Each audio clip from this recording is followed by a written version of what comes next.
Okay, I'm doing this video to show the reason the Monty Hall problem works out the way it does. And the scenario is you're on a game show and they say you have 3 doors in front of you. One of these doors has a prize behind it.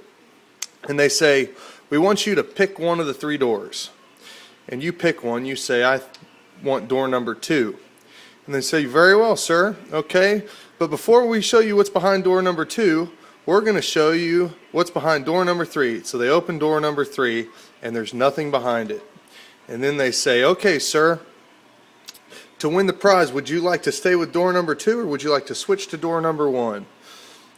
At this point, the question is, does switching doors help your odds of winning? And the answer is it does. If you switch to door number 1, you've just won the prize. Now the difference between staying with your original pick and switching doors is an extra 33% chance that you're going to win the prize. And I'm about to show you why that is. Okay, to keep it very simple, we're going to assume that the that the prize is behind door number 1. And we're just going to run through each scenario, and then I'm going to sum it up. There's 3 possibilities. You're going to pick either door number 1, door number 2, or door number 3.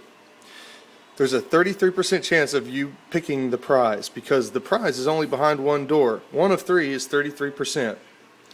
Now, if you stick with the door you picked originally, the only time you're going to win is the time that you pick the door with the prize behind it. So if I pick door number 1 and stick with it, I'll win.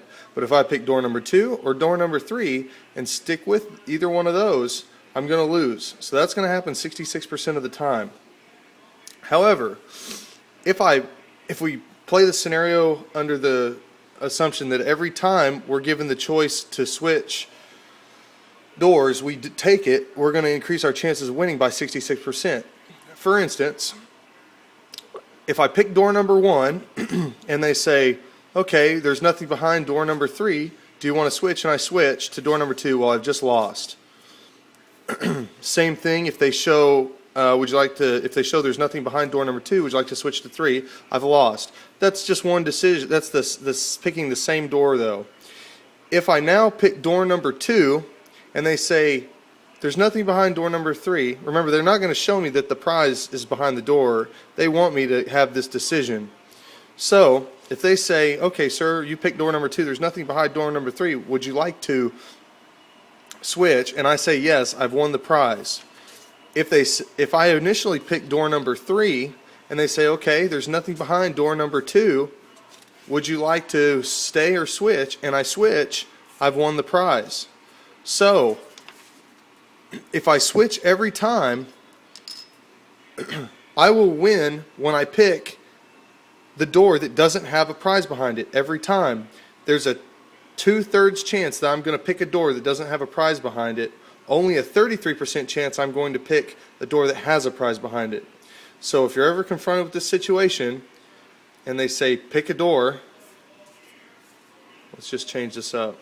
It doesn't really matter, but just for grins, if they say, sir, pick a door, and you pick door number 1, and they say, okay, great, look, there's nothing behind door number 3, would you like to stay with 1 or pick 2?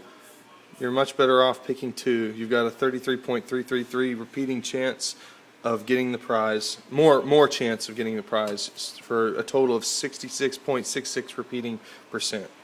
I hope that's helpful.